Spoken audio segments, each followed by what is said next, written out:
All right. Welcome, everyone.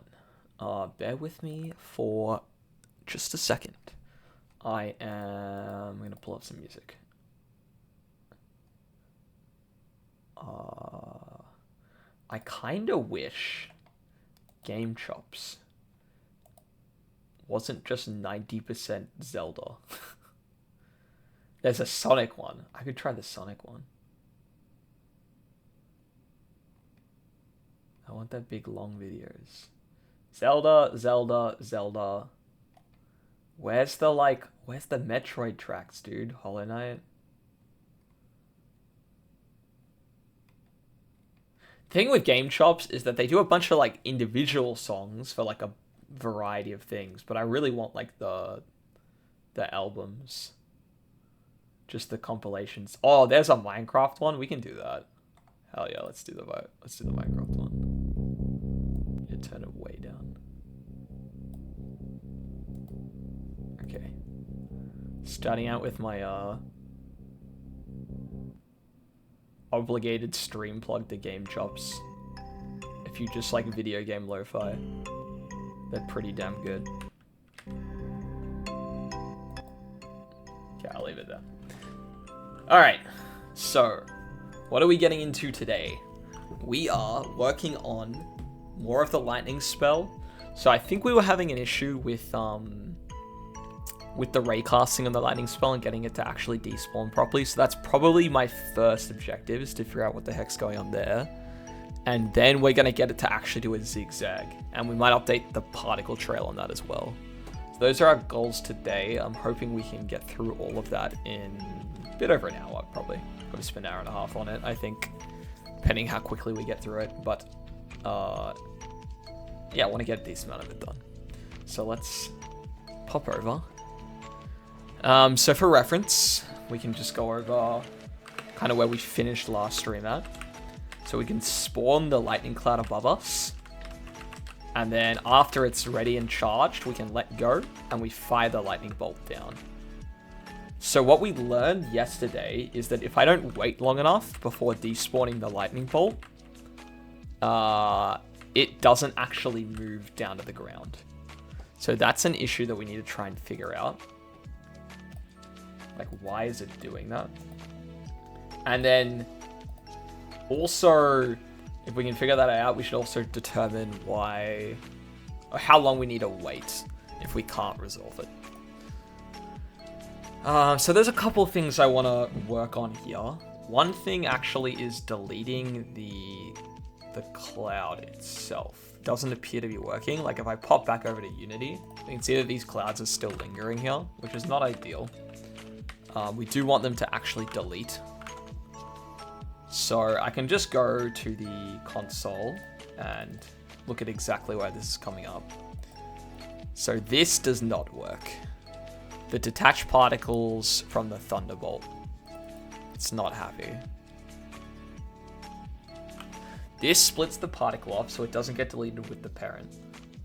This stops the particle from creating more bits.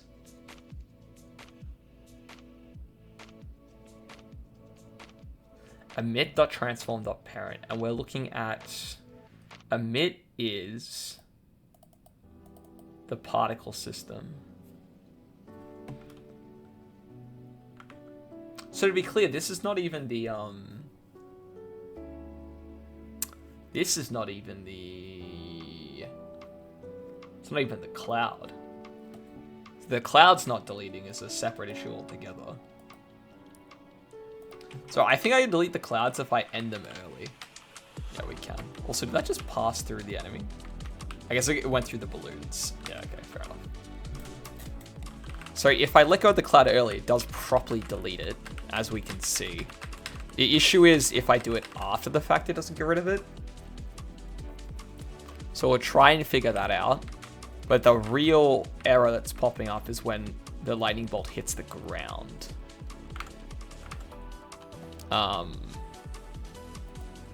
Yeah, which I wasn't showing. So here, if I have the lightning bolt hit the ground, throwing fireballs on accident,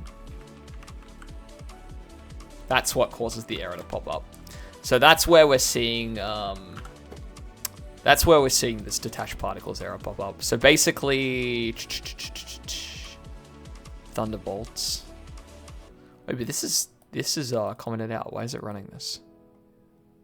Private void, detached particles, on became invisible. When the projectile goes off screen, destroyed. So it must be running off this, because this is commented out. It's not even running.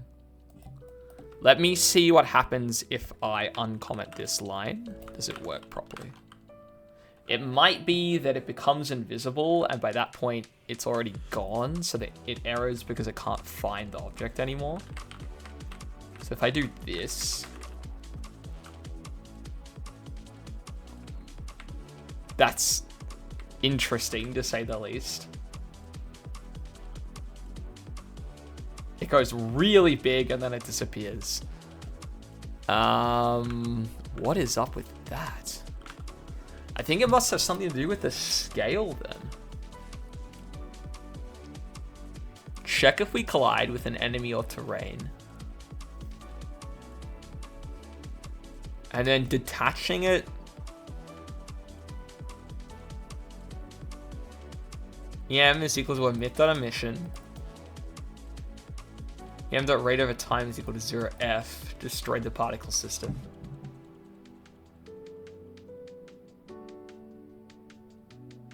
From creating more bits, what does this even mean?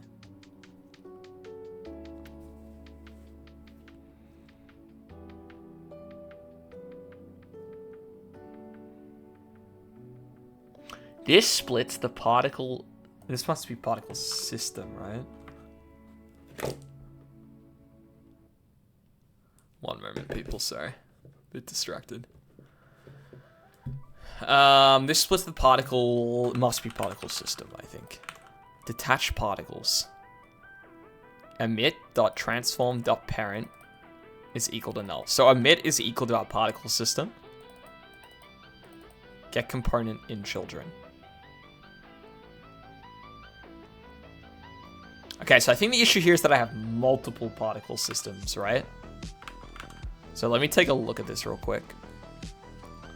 We hop back into the Unity scene and we pull open our project and we take a look at what we're actually instantiating, which in this case is everything that's attached to the Thunderbolt class.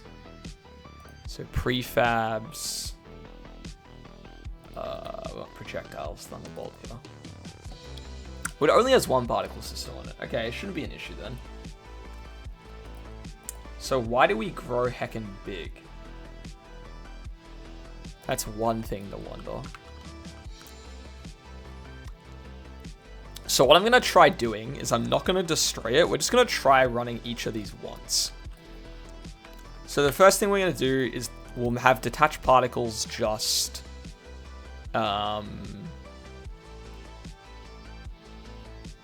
So this should detach the particle system from the Thunderbolt, but it won't destroy it.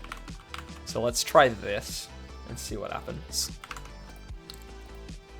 We want to identify like what part of the code is actually causing it to do the weird stuff. So first part. Okay. So that's interesting. So what we're seeing here, the only thing we're running right now is the parent equals null portion. And this is making it really heckin' big. And the reason for this is probably because we lose the scale. If I had to guess.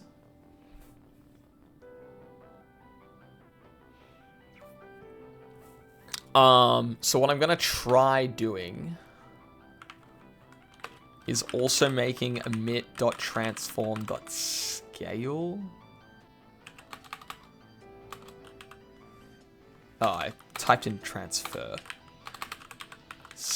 Local scale is equal to vector 3. And then I'm going to go with 0.2, 0.2, 0.2. I'm going to make it actually a new vector 3. And then make these floats. I can make this one. Doesn't matter if it's the same. In fact, I can just do 0.2, 0.2. And I think this might resolve the bigifying issue. Because I think what's causing the issue is that the Thunderbolt object itself has a scale of 5. And when it detaches, it loses that scaling. Oh, that didn't work at all. Okay. Well, what happens if I just set this to 1, 1 then?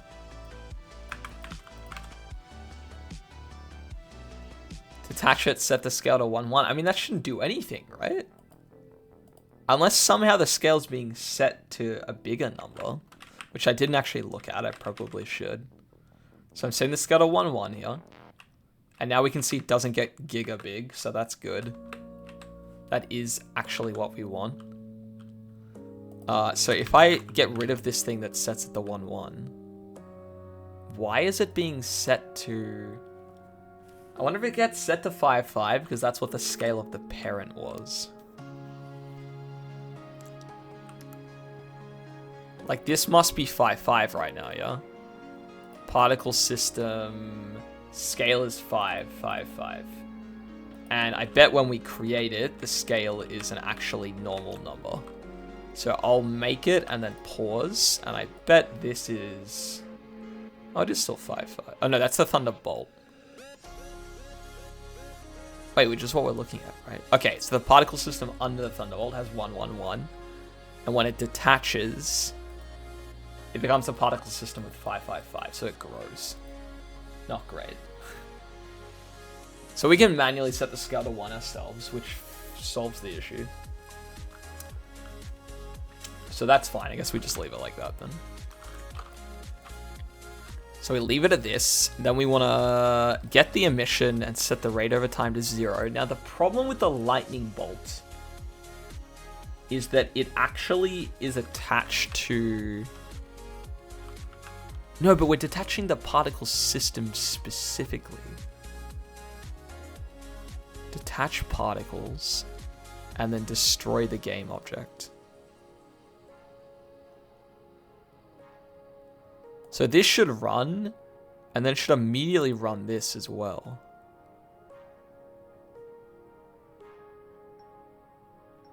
Is this a coroutine? Because this is going to wait for this time to run.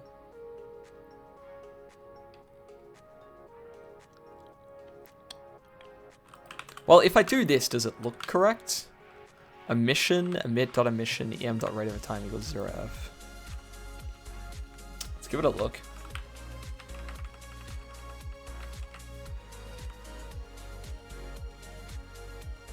Okay, kind of.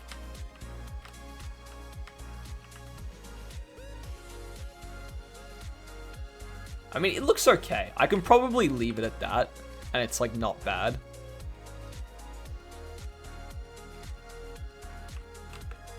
It's not ideal that it's a circle, but I think like I'm happy enough with that. It looks fine.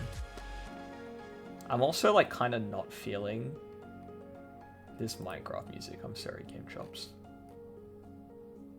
I'm gonna find a different one to play. It's a little too like upbeat.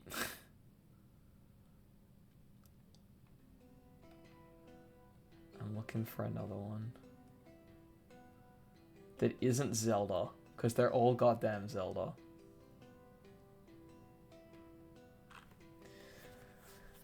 More Zelda and more Zelda and more Zelda. Super Lo-Fi World. Play some Mario Lo-Fi. Oh, this is Pokemon. Oh, this is a MASH. Okay, nice. I found a MASH compilation. It starts with Pokemon. Alright, awesome. I should probably use these a lot more if the tracks are good. Everyone loves the Pokemon Center theme, no? Okay, destroy the game object. The other thing I need to do is get the cloud to disappear properly. So let's go back into Thunder. We need to destroy the Thundercloud instance. Probably after a delay. I kind of wanted to do the same thing that this does. I kind of want to copy this. I think.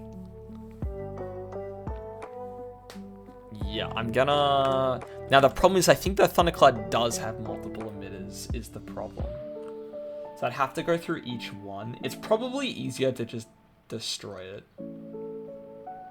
I probably just have a delay that destroys it. So let's just go into Thunder. I think I'll just settle for that at the moment. So we'll go start coroutine. And then I'll call it destroy cloud.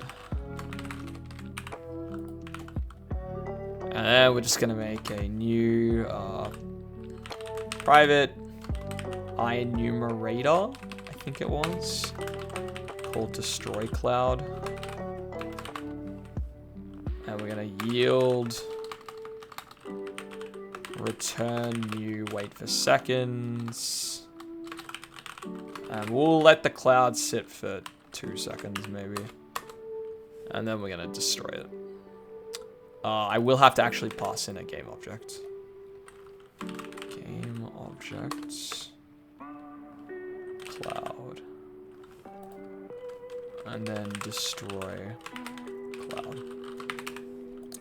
Okay, that's all we're doing, and we pass through thundercloud inst. Start coroutine, destroy cloud, thundercloud inst. And that should destroy the cloud after 2 seconds of waiting. After it's fired the thunderbolt, if we've done this properly.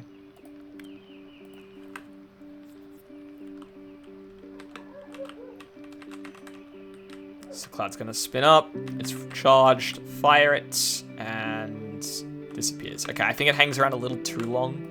We'll make it 1 second instead.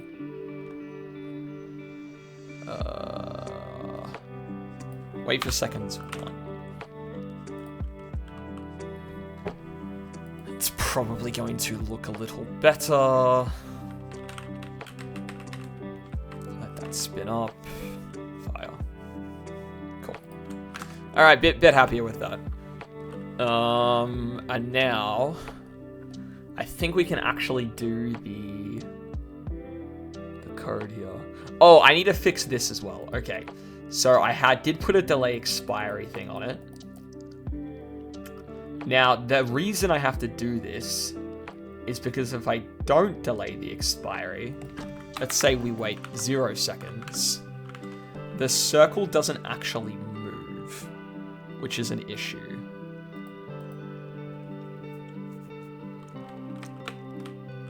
And there's gonna be some magic number where it works. Oh wait, it totally did move. What? Oh, okay, so weird, the main circle doesn't move, but the trail does. Oh, that time it moved though, for sure. Okay, I don't really get how that works, but it does actually look like it's working. Okay, I'll leave it like that then. It might have been because we fixed the stuff with the scaling. The scaling might have been causing some issues or something, I don't know. I'm gonna cut this back up here. So I'm gonna comment this out. And then dump this here. And I'll just try this again to make sure that waiting 0 seconds isn't randomly causing it to work. Which I should actually sort it in there so we can see it. Ah, so waiting for 0 seconds for some reason is causing it to work. As we can see here, not working. Huh. Ain't that strange. So, I kind of wanted to run a frame later. But I seem to recall that, okay, weird that it works with wait for second 0. I wanted to try, the wait for fixed update. But I think we tried this last time and it didn't work. Like, basically just wait 1 fixed update and then do it. Yeah, it still doesn't work. But wait for second 0 does? Like, what? What if I do wait for end of frame? Does this work?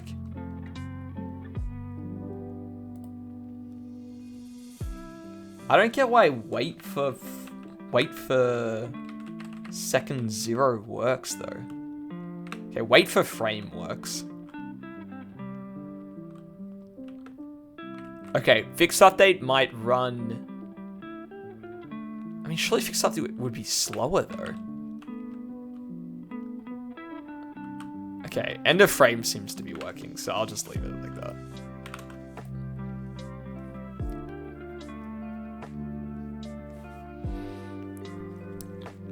Yeah, but we basically need a wait a frame so that the thing can move before we expire it. Now, the next thing we want to do, we're going to do the math that actually makes this thing move. Okay. Let's get MS Paint up. Now, what are we doing, right? What exactly are we doing here, Snowy? Also, Snowy, you're a dumbass. You, were drawing on the wrong layer. Sorry for flashbanging, everyone. Okay. So here we're gonna have the ground down the bottom, right? I'm gonna draw this lovely diagram. Here's the ground, right? And then here's us. We're down here on the ground. And then here's the lightning cloud that we're summoning. It's all the way up here. Now, what we want to have happen is that there's going to be a range that we're happy with this lightning bolt passing through. So let's say that the range is like, let's say it's like this long, yeah?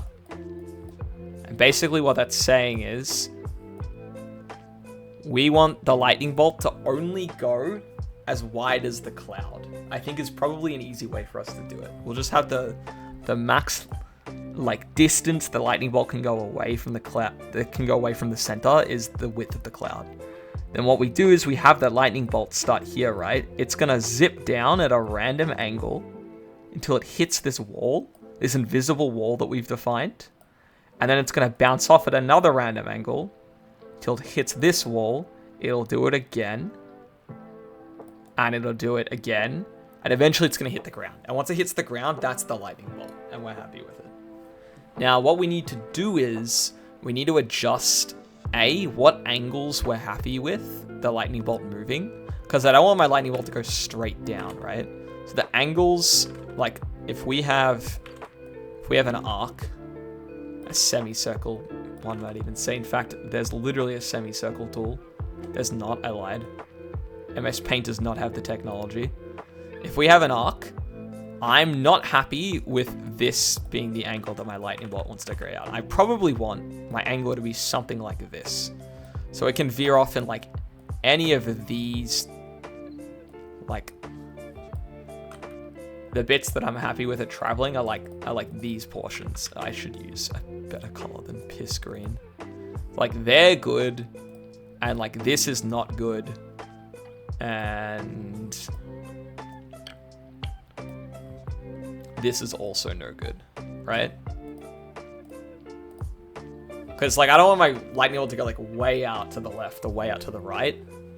And I'm probably gonna narrow this in a little bit. We're gonna figure out like what we're happy with. It kind of looks like I've just drawn like a colorful lemon slice, I'm realizing. But we'll figure this out.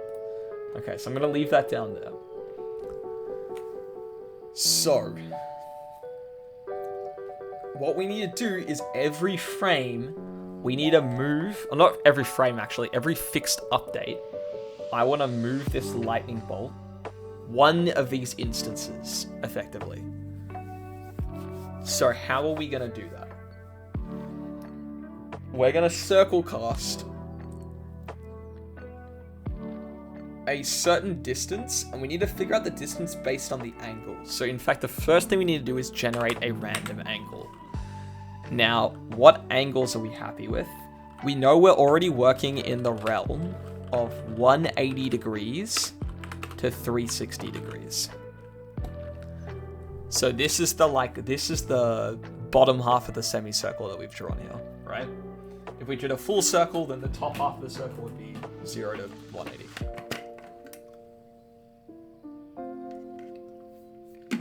So we're only working in the 180 degrees to 360 degrees department. Now we have to pick out a number at random. And if I had to guess... So, if I were to divide this angle into, let's say, fifths... That might not even be enough, actually. Let's do sevenths. So, I'm going to do 180 divided by 7. Which I'll pull up a calculator for, just to do fast.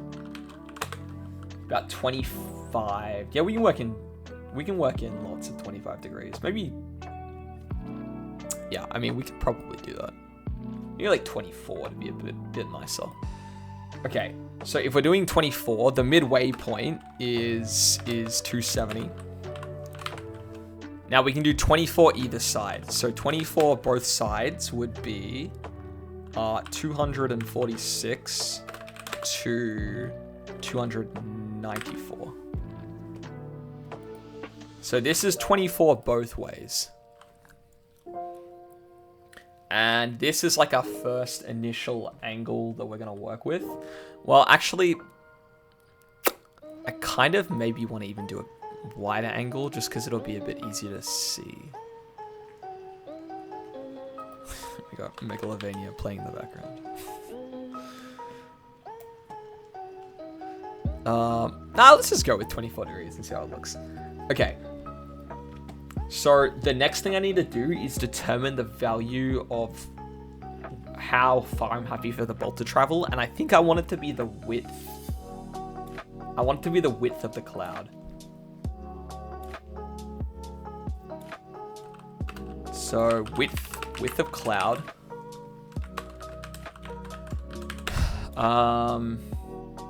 So that's equal to like this red double arrow I've drawn. Now, what do I actually need to do? I need a circle cast. Now, the starting position. So what do we do in the circle cast? Origin is going to be the transformed position. That's correct. Radius, also correct. And in fact, I learned I don't have to use this. I can use transform.radius, I think. Is it just .radius? Yeah, it is. Okay. I obviously should be using the radius, not the crap that I was doing. The width divided by 2 is dumb as shit. Okay, now the next thing I need to do is find the direction. Now the direction is based on the randomly generated angle I produce. Now how are we going to generate this angle? Well, we're going to pick a random number between...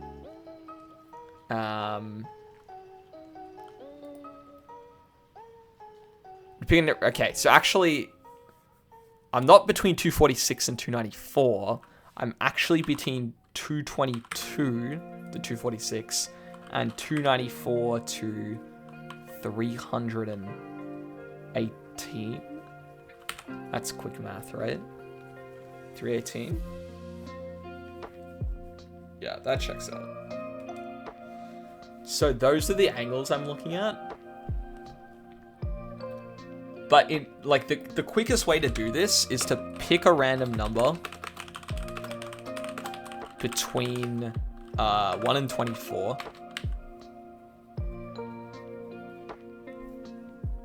No, actually, it's not between 1 and 24. It's between 24 and 48. Pick a random number between 24 and 48, and then randomly multiply it by 1 or negative 1. So randomly invert the number and then add the number to 270, and that gives us the final number.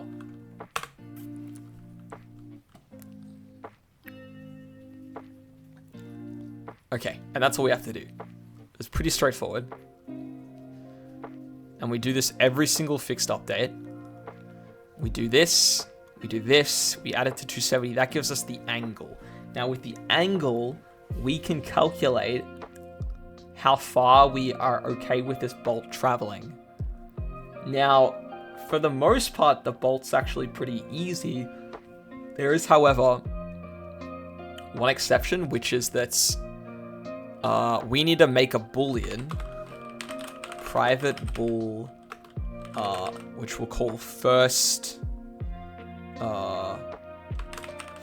path. And in start, we're going to have first path is equal to true. And maybe I call it first path. Let's go first,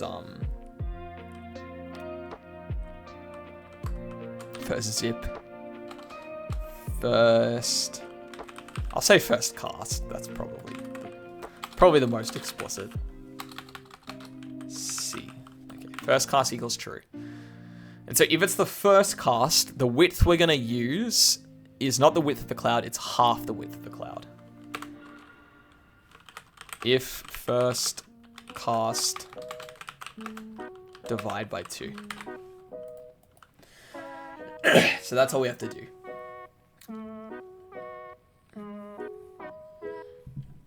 Pick a random number between 24 and 48, randomly multiplied by 1 or -1, and that gives us the angle. The angle is our direction. Now we should be able to turn the angle pretty easily into a vector.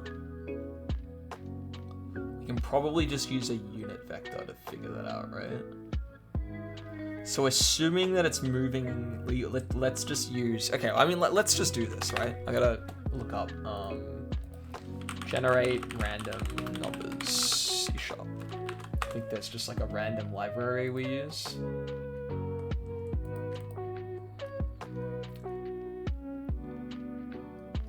So we make a new random seed. So random RND, I'll use RNG, is equal to a new random seed.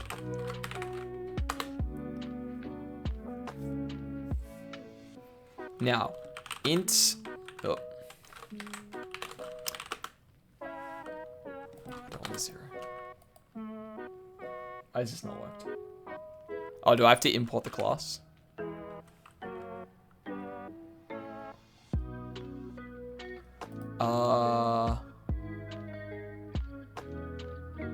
Oh, the Unity engine random is different?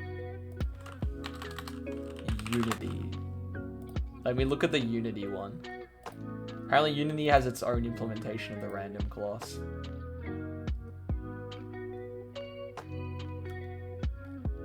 Random.range. I just want to look at random.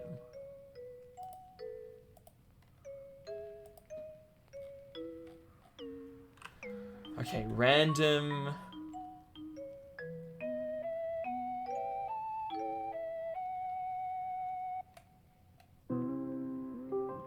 Easily generate random data for games. The static class provides several easy game-oriented ways of generating pseudo-random numbers. The generator is blah blah blah blah blah.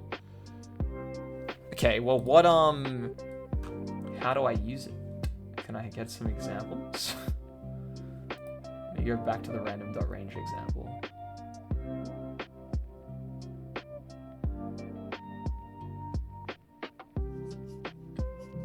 I think I can just use the random. So then I go int angle is equal to random dot, and then okay, here we go. So I can probably just use dot range, right? Can I get an int?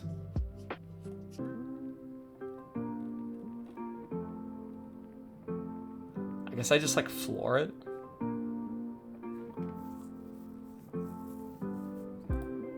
What does this have?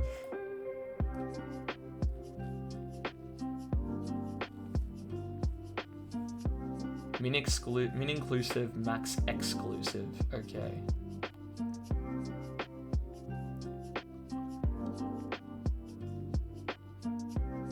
Return a random int. Wait, this says it returns an int.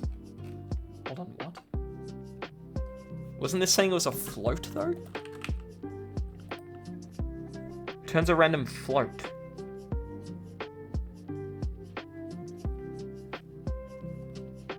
Huh? This is the Unity 6. Isn't that what I'm on? Hold on. I'm confirming this.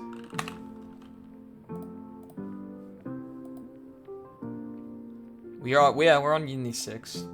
Wait, so the Unity 6 doc says that random.range returns an int.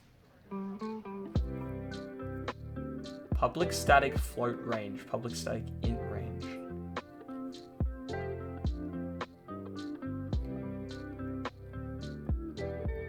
Wait, what's the difference? Int, why can't... Is it because I'm declaring an int angle rather than a float angle that it does it?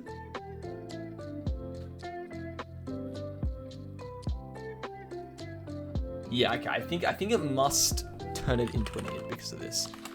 Okay, so because I'm declaring it to be an int, I think it will return an int. And then we pass in two values. Min is inclusive and max is exclusive. So I want to be between 24 and 48. So in this case, I use 49.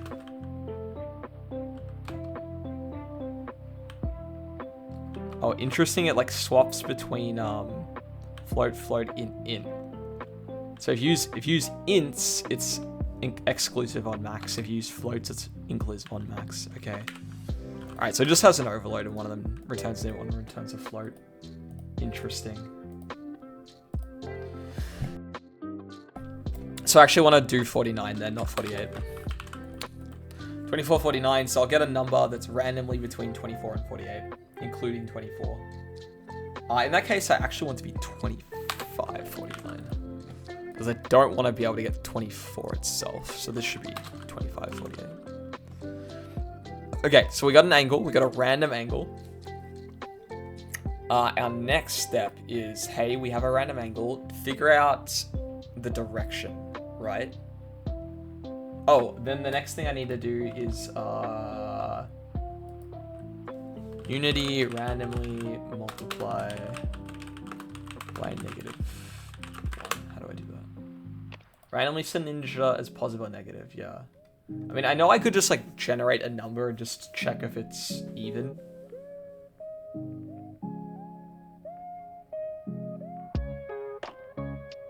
Okay, yeah, I mean, this is a more elegant way of doing it than what I was gonna do, but it's basically the same thing.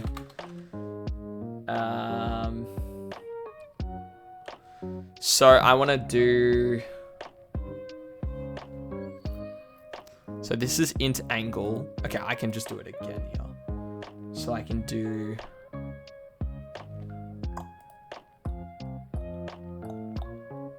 Do a random.range again. A random.range 0, 2. So it's going to return either 0 or 1.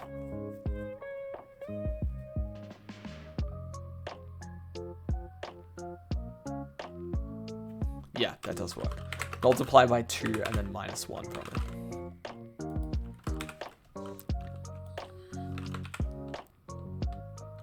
And then multiply that by this number. So this is going to output either 1 or negative 1. In fact, I'm going to put it to the back.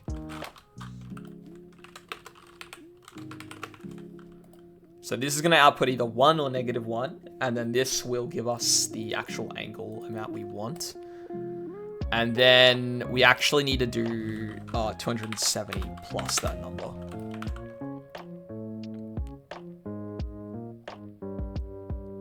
So 270 plus this times this will give us hopefully one of these numbers, I imagine, if I've done everything correctly. Okay, so that will hopefully work. Give us a random angle. The next thing we have to do is figure out the direction based on the angle. Now, turn angle into... Convert angle to vector 2. That's what I want to do. Vector 2 for an angle. So obviously I can just do some Pythagoras, but is there just a function that does it?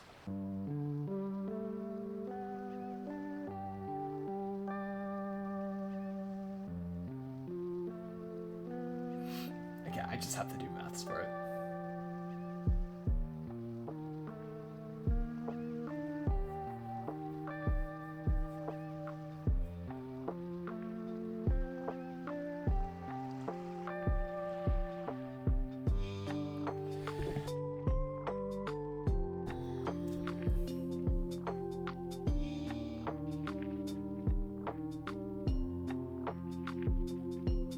Right, okay. So we're just gonna do this. I'll just copy this code. We'll copy this. We'll just name it something else. So we want to do direction is equal to a new vector 2. I'll make it a float. Float direction is equal to new, and it's going to be this and this. And it's unhappy because this is obviously not supposed to be a float. It should be a vector 2. All right. Now this is going to give us that direction, and that's what we pass in here. So that's step 1. The next part is the distance, and this bit is more trigonometry. Yippee, we all love that. Oh, so much bloody trig we have to do. Okay. Now, what's the distance I want to travel? I'm going to pop over to paint again real fast. So I've picked this random angle, and I want to figure out the distance. Now, let's use blue, I guess. So this is the triangle. So I've already got the direction portion. I have the angle. That's fine. And I know the x distance. And that should be enough, right? It's just opposite over hypotenuse. So sine of the angle is equal to opposite over hypotenuse. That's just gonna work, right? So it'll be sine of angle is equal to O over H, and in this case, O is X. X divided by, I should say, let's say cloud width. And we're solving for X here.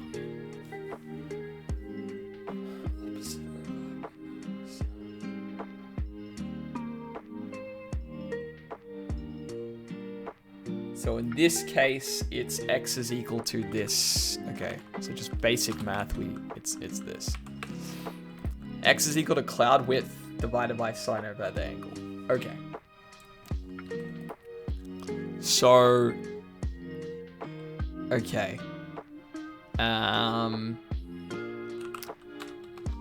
How are we gonna do this? So this is distance. So we figured out angle, distance, which is going to be a float. Float distance is equal to the width, which is going to be, we're going to check, are we first cast? If it's first cast, then we use the cloud's width. Thunderbolt. Oh shit, we don't have the cloud's width. We can pass it in.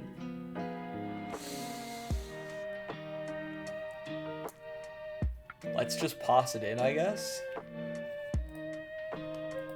Yeah, fuck it. I'll just pass it in, whatever. Private float cloud width.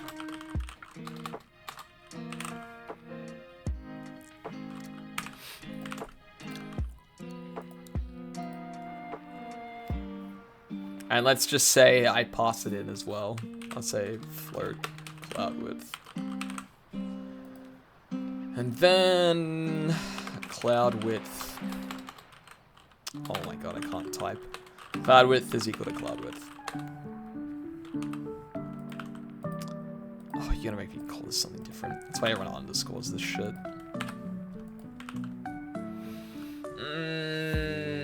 I mean, I could just have it be public and update it like that. Make it a get center.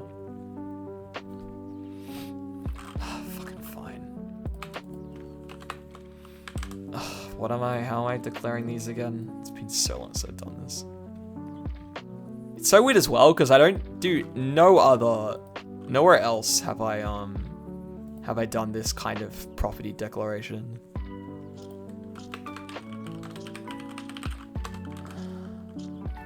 Public floats cloud width with a capital C gets return cloud width sets cloud width. Yeah, like I've never used this kind of notation anywhere else outside of where I was initially taught it in uni. Okay. Is it first class? If it's first class, then use first cast. Use cloud width divided by 2. Otherwise, just use cloud width.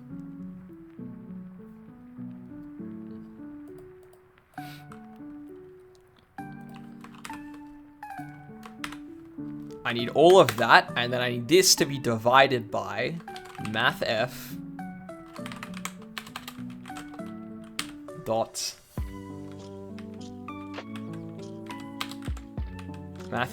sine, I'm pretty sure.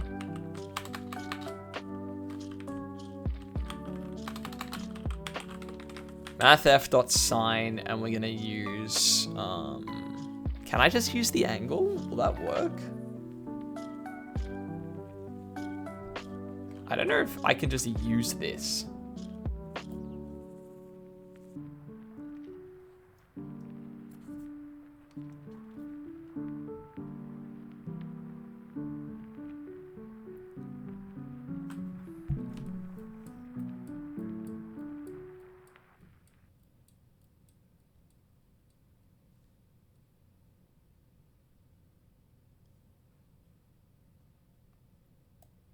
Can I use this value? Because, like, what I really want is I want this value here, which I can just declare as its own thing. Maybe I'll just get that then. Yeah. I'll call this, like, in angle variance. I'll copy this.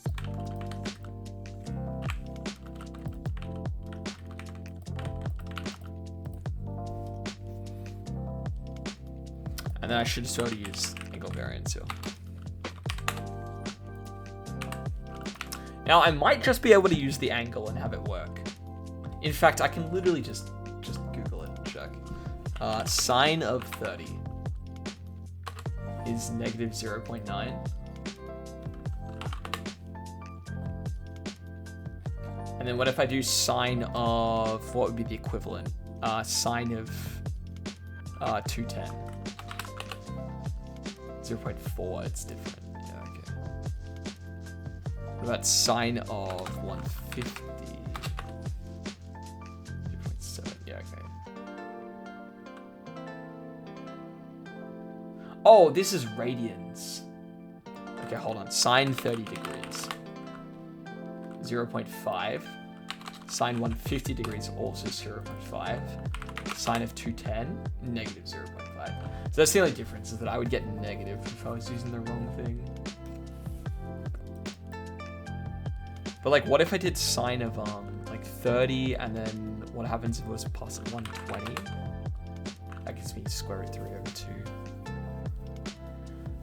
2. Yeah, so it matters, because in this case, it would be kind of different. Yeah, I'm like rotating the triangle. Okay, it's fine, whatever. I just use the variant amount. I use the variant amount, that works.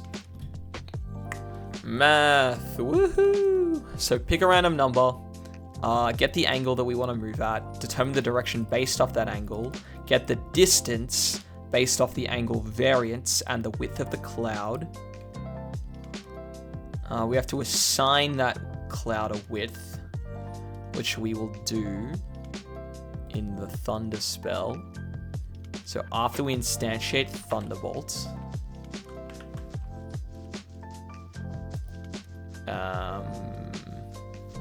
how do you pass in values into the constructor with the instantiate?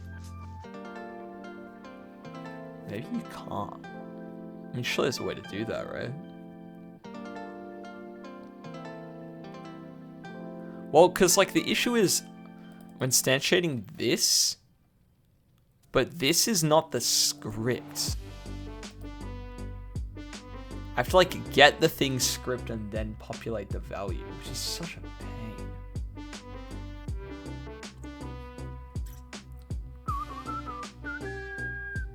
And in fact, it's probably easier to just find the cloud. Yeah, I should just find the cloud at this point. So I can say cloud width is equal to get components. Try get component. Yeah, that's what I want. Try get component, and I'm looking for the game objects. I'm looking for what the hell's it? It's just called Thundercloud, right? Look for Thundercloud. Now my question is it called Thundercloud copy? So if I close this, so we can look at the editor on the left. It creates Thundercloud clone. It didn't stop there, but that's fine.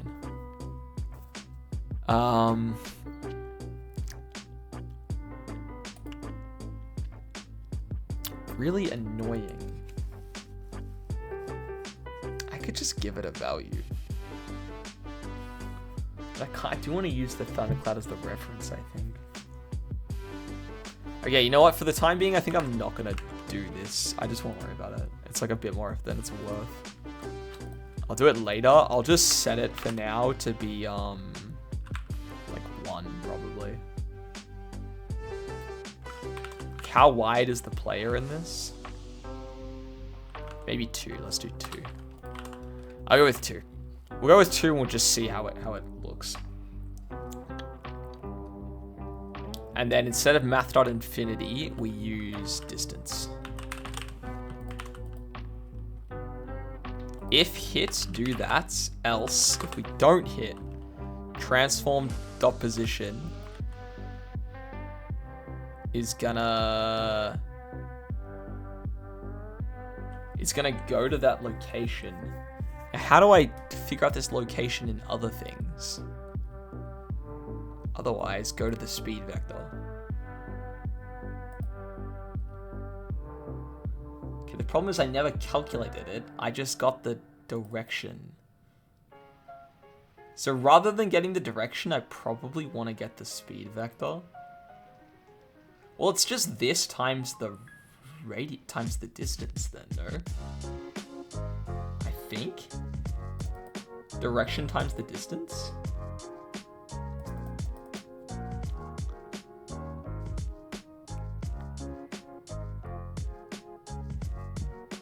U vector 2.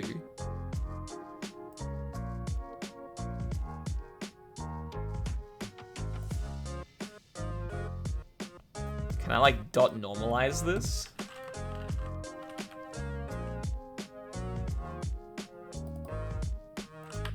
Okay, I can normalize it here. As a magnitude 1 is in the same direction as the current vector. Turns the zero vector of the current vector is too small to be normalized.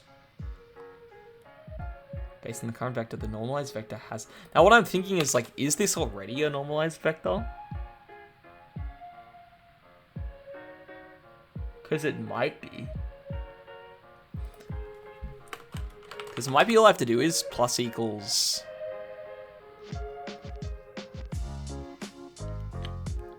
Also, what am I even doing here?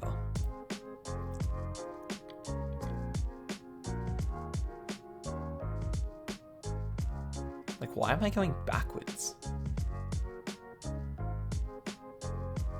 U vector 2, 0, negative 1 times hit dot distance. Where did I copy this from?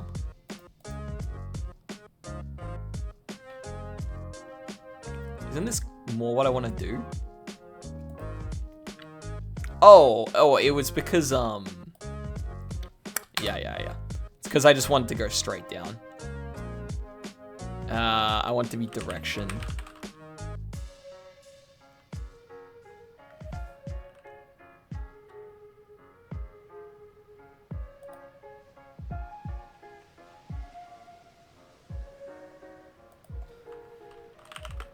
Like a new vector 3.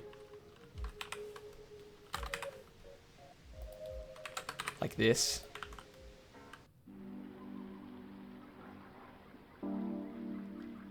Oh, bloody. Okay, what are we doing here? Speed vector dot normalize times hit dot distance. Oh, right, I just cast it as a vector 3. Dumbass.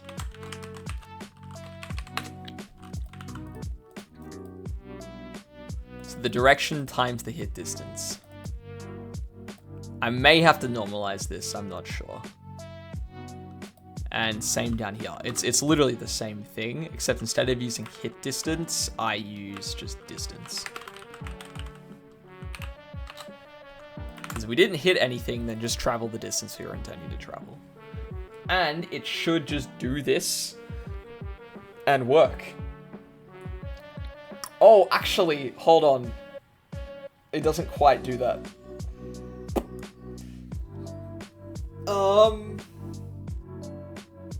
Yeah, I'm realizing an issue, which is that this actually shouldn't work like this.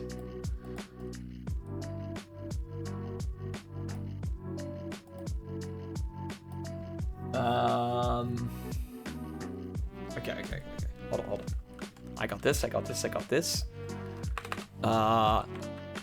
Okay, I need a private int.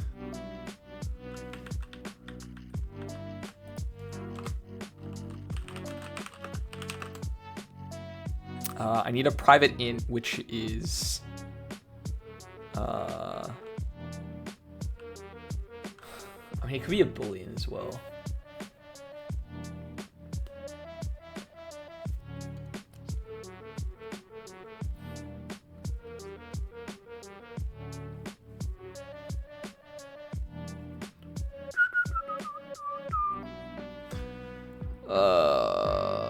Negative. Private int. I'll just call it angle mod. Okay, in start, angle mod is equal to this.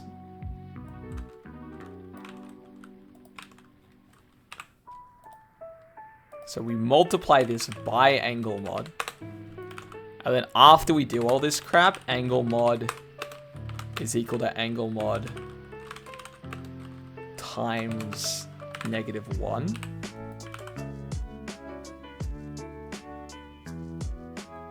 And all this means is it's going to bounce between left and right each time. And the first one can be random, which is fine.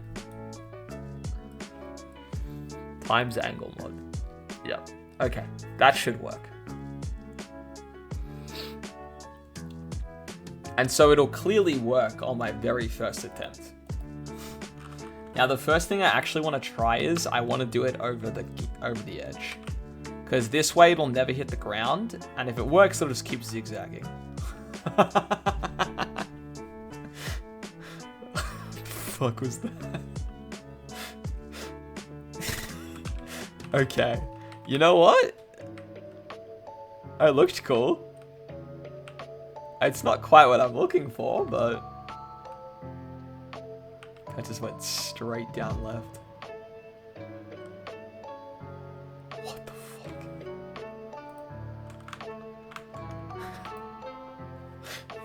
Okay, something's going wrong here, as we can see, clearly.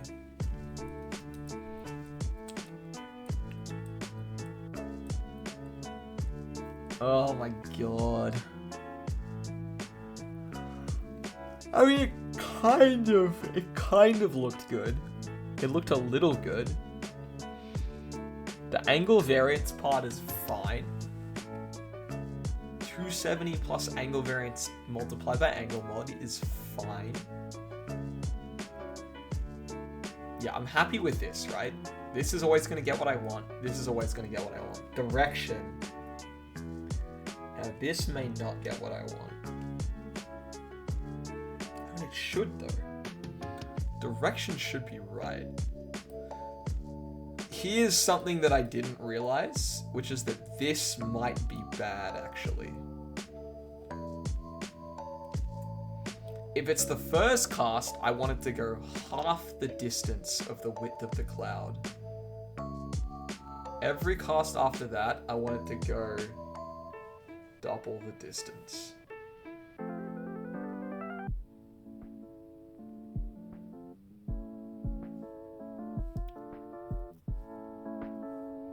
Does it matter if it's positive or negative?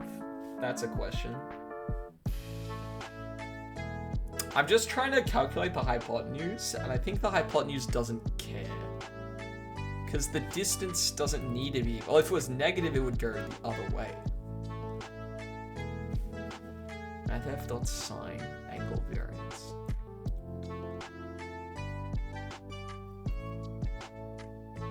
So I'm probably going to debug a bunch of these just to see what we're kind of getting.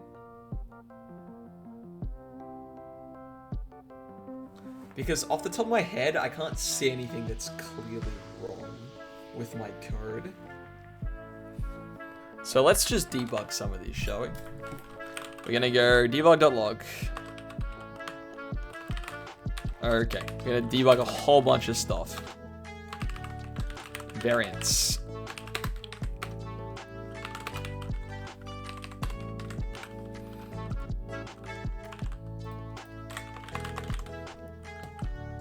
We're gonna debug the angle, the direction, and the distance. All right, let's see what all these spit back at us.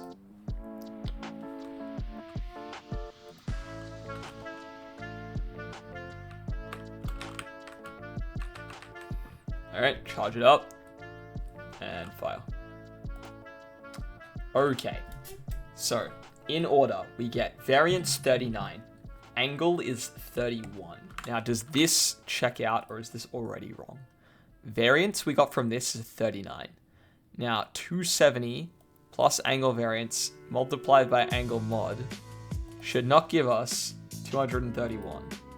Oh wait, no, it did. That's fine. It just subtracted 39. So I got -1.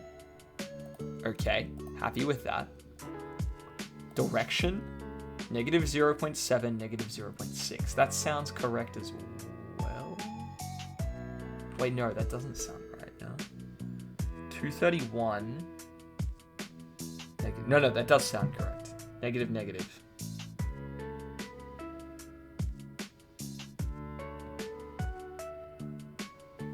I mean, we can. Okay, let me do this on. Okay, so we're working in this quadrant.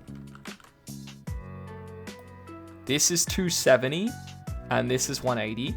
So 230 is probably about like here, approx. And -7, -0.6 is probably about there as well. I think that's just correct. Now the distance it gave me was 1.03, which doesn't even sound that wrong. So I think it's actually done the first one completely correct. The next one it gave me 44, 314, also correct. -0.72, 0.69. It gave me a distance of 56. Which is wrong. Also just went in the wrong direction, if I recall, as well. It like veered off that way.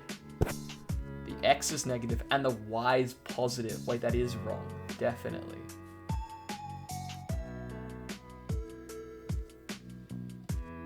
So negative. I think it's got the X and the Y the wrong way around. I think that's all that's happened here. Okay, is it possibly the bit where I copied the code was bad? Should this be the other way around?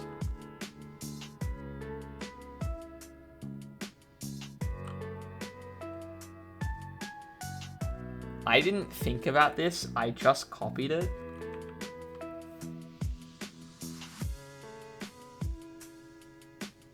I think the X and the Y are inverted.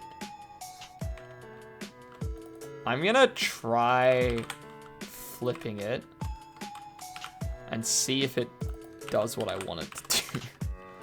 I can't imagine it would, but I did just take what the commenter gave me at face value. Oh, that looked way better. Still wasn't right. Yeah, it's still not correct.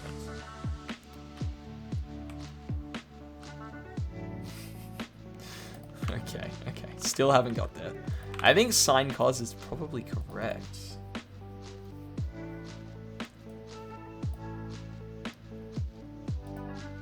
turn this into a direction value. Yeah, hold on.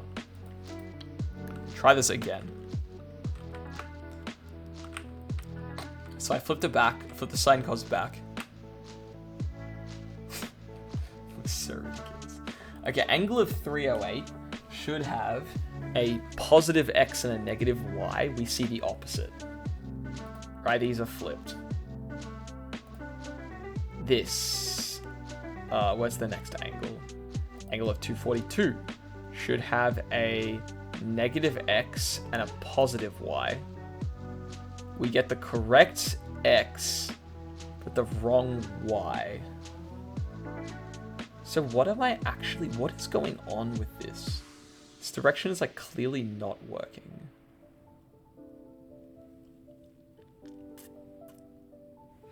Okay, so I think it's just the direction part of the script, which is the bit that I just fully copied off of the internet. So this is not working for me.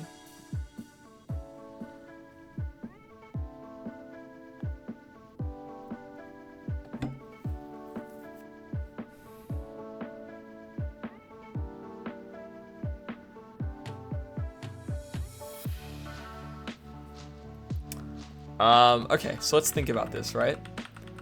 Let's say I want to figure out what this angle is. I'm going to use... Right, I want to figure out what the vector is. So I'm trying to figure out this. Now, does it change based on where I'm at? The y amount is always going to be...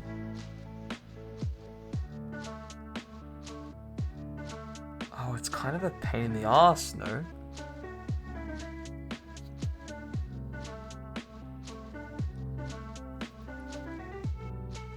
Wait, why is this annoying as shit?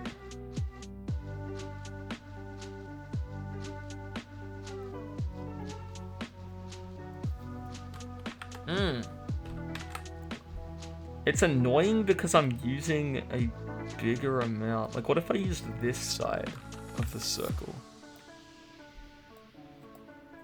Figuring that out's still a pain.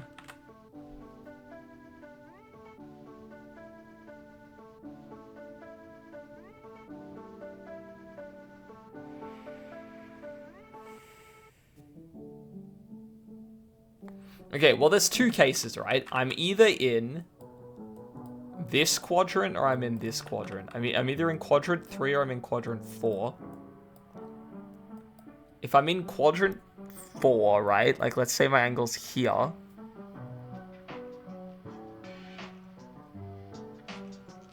Then the angle is just the total angle minus 270. That's what I want to use. If I'm over here, though,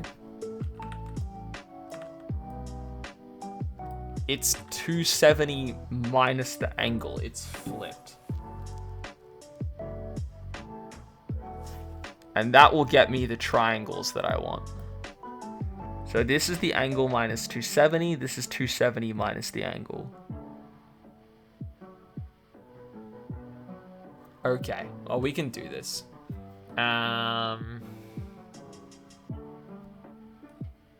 Maybe I will use a Boolean then.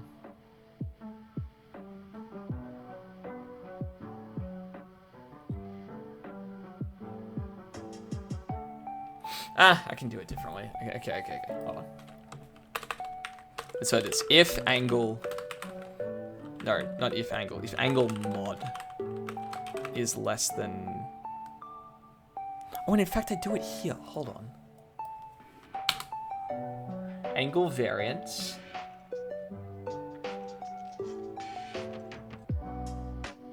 Because angle variance is the value.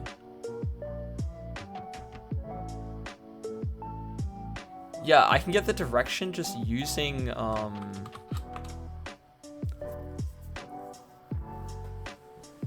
Oh, it's so freaking annoying, dude.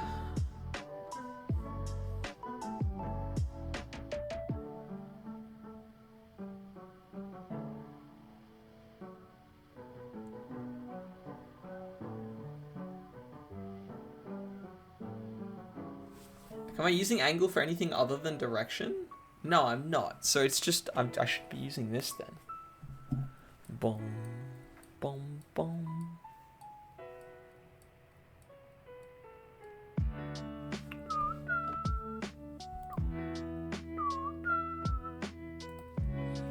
Okay, hold on. I'm figuring out math. We're doing math right now.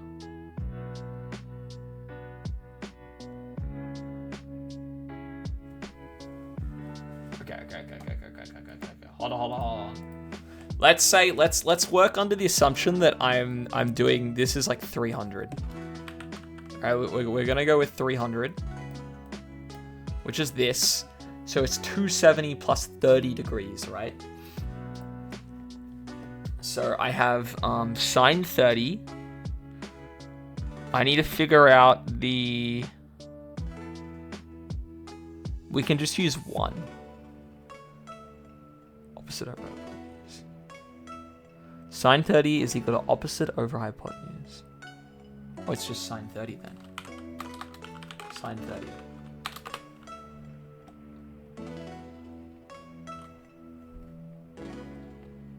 So the x value is going to be sine 30 degrees, which is equal to 0.5. So this will be 0.5, and this, otherwise I can do sine negative 30, which will give me negative 0.5. Okay. So what we can do is, rather than this shit, I don't need this.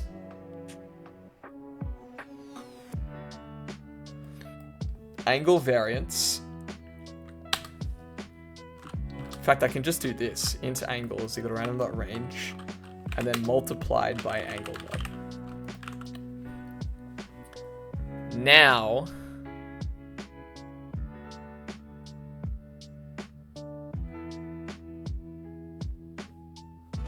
okay, wait, what did I have here earlier?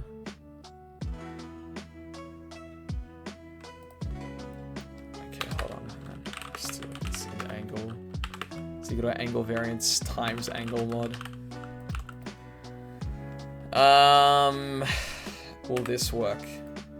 Sine this, cos this. I think that works. I think we got it. I just shouldn't have been adding 270 to it. I think that was screwing it up. Fingers crossed.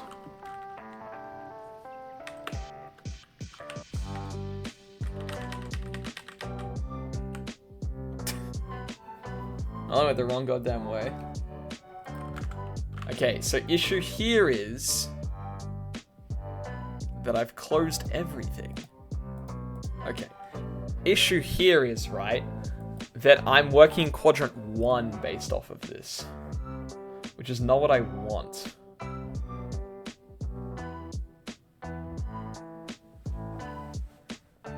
Because I always want it to be... So I think the x is correct. I just have to always use a negative y.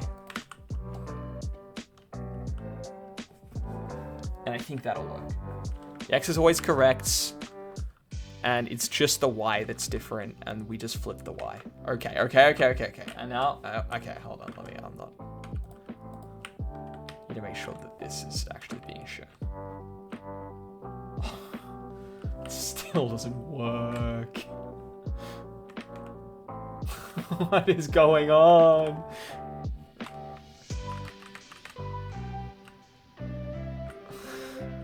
Why is math hard, man? Fuck me. It should all... Okay, so the y value should always be negative. Yeah?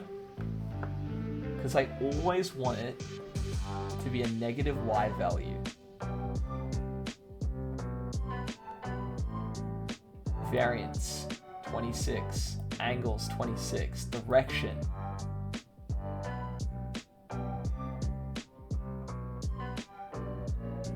Is positive x, negative y. Distance is this. It's always negative y. Wait, how does it go up then? Negative, negative, negative, negative, negative, negative, Negative, negative, negative, negative. This looks correct, but it's traveling upwards somehow. The y value is always negative, and yet the transform is going up. What in the world? Like, hello? That like started by going upwards. It's like the first thing that happened is it went up. Okay, let me look at I think I have this bit all correct. I think this is working now. It's the transform the position that I don't trust.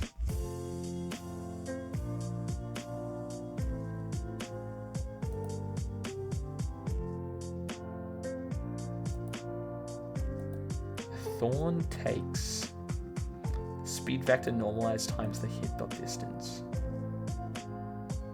Okay, but I'm more interested in this one. This is the one that I actually care about. Transform the position is equal to vector 3 direction times the distance. It's always direction times distance. Now, correct me if I'm wrong, the distance value cannot be negative. It can be. What? How can it be negative? Wait, hold on, what? I'm getting a negative distance? Huh? First cast. Cloud width divided by 2, otherwise cloud width. Okay, we don't care. This is giving me negative values though. Oh. Because I forgot to multiply it. Fuck me. This goddamn radians, dude. It's just gonna be fixed now, isn't it? I mean, the other portion was broken too, but this was definitely the bit that was making it go all over the fucking place. Oh my god, it looks so good. Look at that. That's so sick.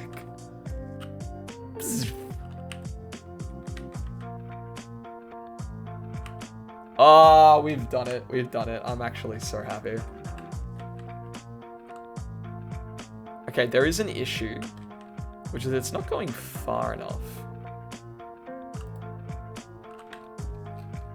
Like, it starts here. It's going the same. It's bouncing back and forth between the same points. These look like the same x coordinates. The first one should go less. For some reason, it's not. First cast is equal to true. Oh, I know why. Because I'm never setting it to false. If first cast equals false. That was the problem. Okay. And now it should actually, the distances should be correct.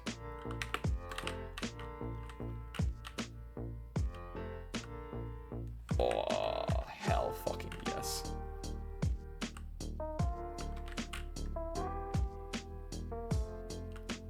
Okay, so we have some additional things we want to do. First of all, we're going to mess around with this a little bit. Okay, I'm going to make some quick tweaks. I think 2's too wide. I'm going to go with 1 for now. And then I also want to make the angle bigger. So 2549 is what I'm going to be using. But let me copy this and then comment it. Let's do like 50 to 75 or something. And then it'll really rock back and forth. Like, this is going to be a bit wilder. It's really going to zigzag.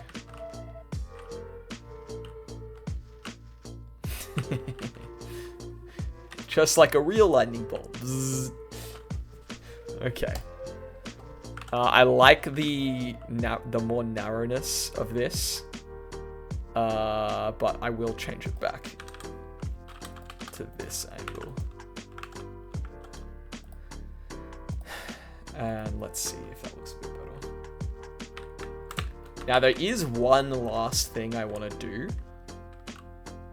It looks good. I think I'm pretty happy with that.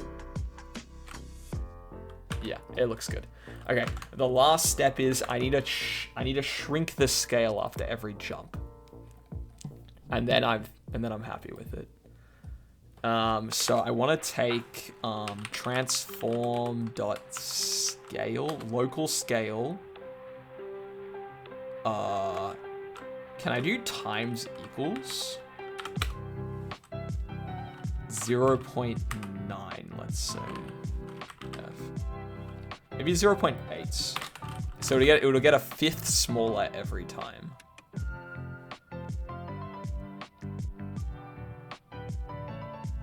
Maybe a third would be better. I'll try 0.7. It's like cutting the middle. Okay, now let's see how this looks.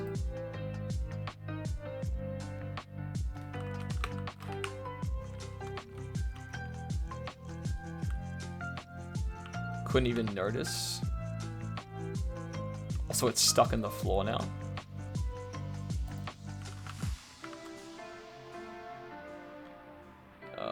Yeah, okay. Didn't appear to work. I'm setting it here as well.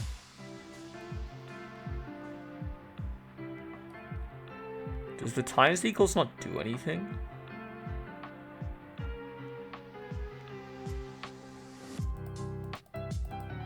This might not do what I think it does.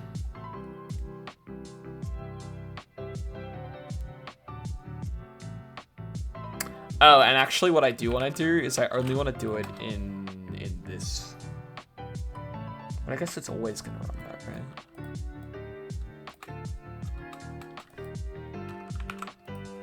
right? The issue is that it overwrites this as well.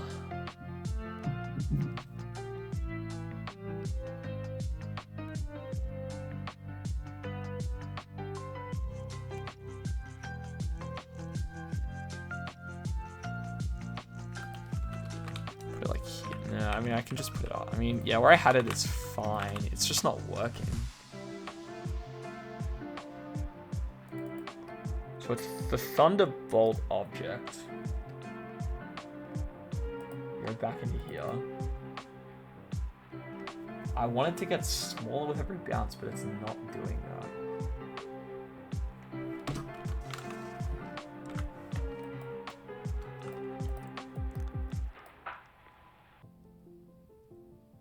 Scale the transform relative to the game object's parent.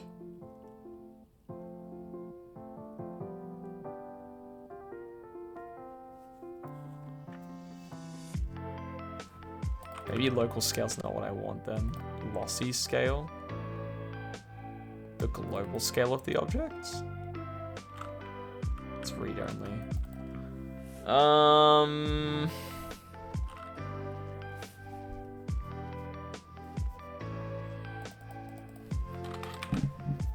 Let me just take a look at what other properties I have. Check on Euler angles, forward game object, yada yada. Local position, local rotation, local scale. It's gotta be local scale. Okay, local scale is gonna be equal to... and this is a vector 2, right? It's a vector 3, yeah. New vector 3. I'm just gonna see if this works. Dot x times 0.8, and then this, but for y would be next. And then we can write the z. The z can change. Z can stay at 1, whatever. I assume the default, if you don't give it a z value, is just 1. My unity is dying. Okay, there we go. It's dying again.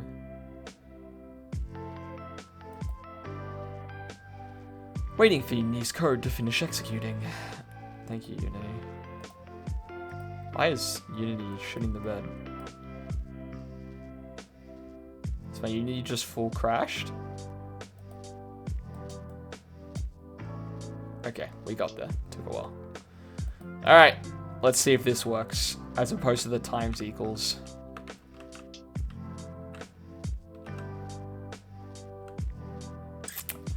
Still doesn't look like it's doing anything, though. Oh, actually, I bet I know what it is. Nah, I can't tell. It looks like it's the same size, right? I mean, I should try halving it. You can't even tell that it's changing, though. Let's divide by 2, then.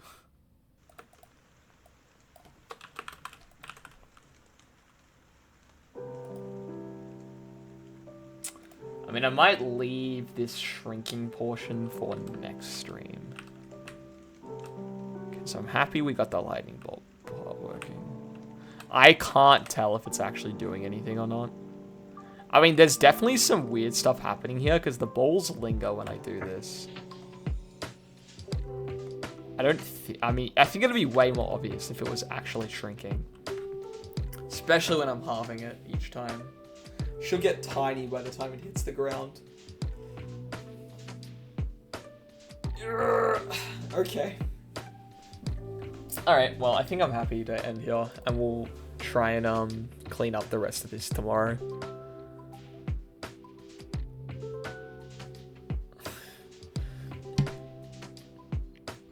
Okay. Yeah, so tomorrow night I will look at getting this object to actually shrink, because clearly whatever I'm trying to edit here is not actually what I'm editing. It's not working, even though this definitely works. But this is the emit. Oh, is it the emit that I have to change? Actual particle system size? If I change the parent size though, shouldn't that change the size of the emitter inside it? Like, how does that even work? I would assume that if you shrink its parent, it shrinks itself as well. But I could just try shrinking the emitter. I mean, it's whatever. Hold on. Okay, I'm gonna give this one go really fast. Just to see if it works. Alright, last attempt, and then I'm actually calling the stream.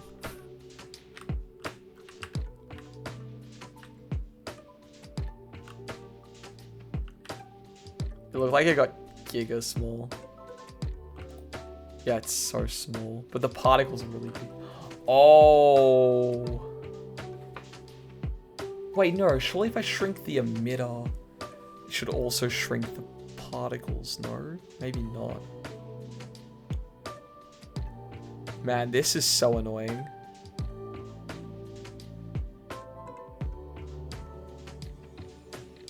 Okay. I don't know. It's some weird crap where it, like, retroactively gets bigger or something. In fact, what I suspect might be happening is that the particles that already exist are changing size depending on the current size of the particle system. Like, look at how small they are right now. And then once they hit the ground, it all becomes 1. That's annoying as shit.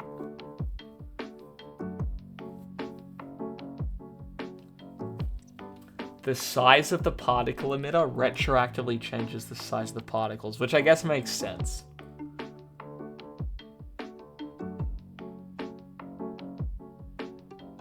So if I wanted to get the effect I want, I'd have to, like, delete and recreate the particles every time. Which is a lot of work. I'd have to, like, delete the particle emitter, create a new one, and then make it a bit smaller, and then do that repeatedly. Yeah, stuff that. There's definitely a lot of limitations around the particle system stuff in Unity, unfortunately. That's just how it is. But that's fine. I'll leave it here. Okay. With that, I am closing the stream. Thanks everyone who tuned in today for watching, and yeah, tune in tomorrow night. We'll probably work on something else, or I don't know. I guess I'll make the lightning bolt deal damage, probably. That'll be a good thing to set up, probably. But yeah, until next time, have a good one, and I'll catch you around.